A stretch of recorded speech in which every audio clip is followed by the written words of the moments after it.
Assalamualaikum warahmatullahi wabarakatuh. Halo semuanya, nama saya Nur Atia Miasar dari kelas PSPKB 2019, jurusan Kimia, Prodi Pendidikan Kimia, mata kuliah Pendidikan Pancasila. Di video kali ini saya akan menjelaskan mengenai Pancasila dalam kajian sejarah bangsa Indonesia.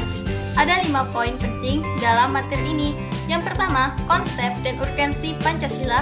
Yang kedua, alasan diperlukannya Pancasila. Yang ketiga, sumber historis, sosiologis, dan politis tentang Pancasila. Yang keempat, argumen tentang dinamika dan tantangan Pancasila. Yang kelima, esensi dan urgensi Pancasila dalam kajian sejarah bangsa Indonesia. 1. Periode pengusulan Pancasila.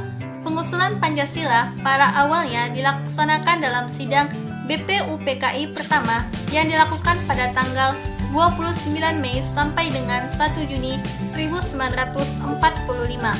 Ketua BPUPKI adalah Bapak Dr. Rajiman Wedyodiningrat dengan 2 orang wakil ketua, Raden Panji Suroso dan Ichi Bangase. Kedua, periode perumusan Pancasila. Dalam sidang BPUPKI kedua yang dilaksanakan pada tanggal 10 sampai 16 Juli 1945, disetujuinya naskah awal pembukaan hukum dasar yang kemudian dikenal dengan nama Piagam Jakarta. Nah, Piagam Jakarta sendiri merupakan naskah awal pernyataan kemerdekaan Indonesia. Ketiga, periode pengesahan Pancasila. Ternyata, rumusan Pancasila yang disetujui oleh PPKI merupakan rumusan Pancasila yang termaktub di dalam Piagam Jakarta.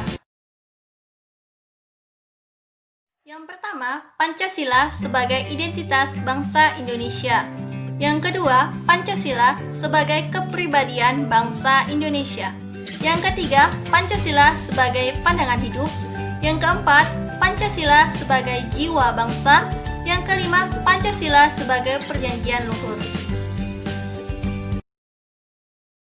Sumber historis. Nilai-nilai Pancasila sudah ada dalam adat istiadat, kebudayaan, dan agama yang ada dalam kehidupan bangsa Indonesia sejak zaman kerajaan dahulu. Sumber sosiologis. Nilai Pancasila yang dapat kita telusuri adalah nilai gotong royong. Kegiatan gotong royong tersendiri terkandung nilai Pancasila. Sumber politis.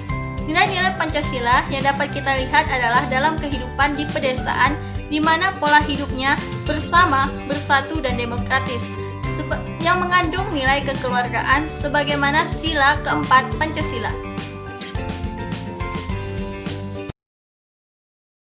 Meletakkan nilai-nilai Pancasila tidak dalam posisi sebenarnya, sehingga nilai-nilai Pancasila menyimpang dalam kehidupan berbangsa dan bernegara. Salah satu contohnya adalah pengangkatan presiden seumur hidup oleh MPRS dalam Tab MPR nomor 3 strip MPRS tahun 1960 tentang pengangkatan Presiden Soekarno sebagai presiden seumur hidup.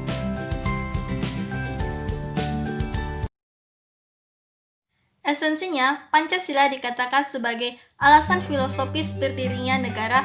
Filosofis translate karena Pancasila merupakan alasan berdirinya suatu negara. Yang pertama, pengidentikan Pancasila dengan ideologi lain. Yang kedua, penyalahgunaan Pancasila sebagai alat justifikasi kekuasaan oleh rejim tertentu. Yang ketiga, melemahnya pemahaman dan pelaksanaan nilai-nilai Pancasila dalam kehidupan berbangsa dan bernegara. Sekian penjelasan dari saya. Terima kasih telah menonton. Semoga bermanfaat. Wassalamualaikum warahmatullahi wabarakatuh.